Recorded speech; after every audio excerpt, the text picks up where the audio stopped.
আসসালামু আলাইকুম।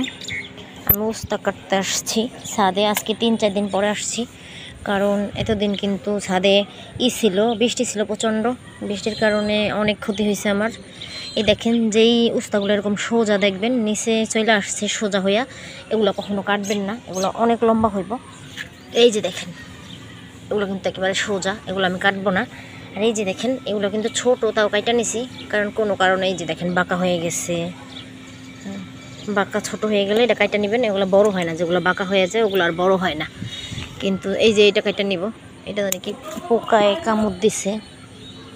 এই যে দেখেন, এই যে এখান দিয়ে পিঁপড়ে খেয়ে ফেলাইছে, পোকায় না, সরি, পিঁপড়ে খুব যন্ত্রণা করে। আর দেখেন বৃষ্টির কারণে আমার ডাটাগুলোর কি অবস্থা। টবের ডাটাগুলো আমি এবার বড় করে খাইতে পারলাম না, আফসোস।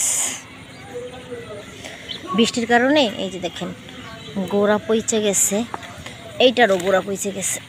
এমনি কিন্তু অনেক মোটা হয়েছিল, দেখেন ডাটাগুলোর অবস্থা, মাশাআল্লাহ অনেক সুন্দর হয়েছিল, কিন্তু দেখা যাইতেছে নাকি বুঝতেছি না। এটা উঠাইছি, এখন এইটাও উঠাইব। খুব কষ্ট উঠাইতে, কারণ এগুলো যেহেতু আমি অনেক গভীরে লাগাইছিলাম মাটির। দেখেন এই যে এইটার গোড়াটা দেখেন, এই 4-5 দিনের বৃষ্টিতে এরকম গোড়া পইচে গেছে। বৃষ্টিতে আমার অনেক ক্ষতি করছে গাছের। নিচেও পাট শাকগুলা অনেকগুলো পড়ে গেছে।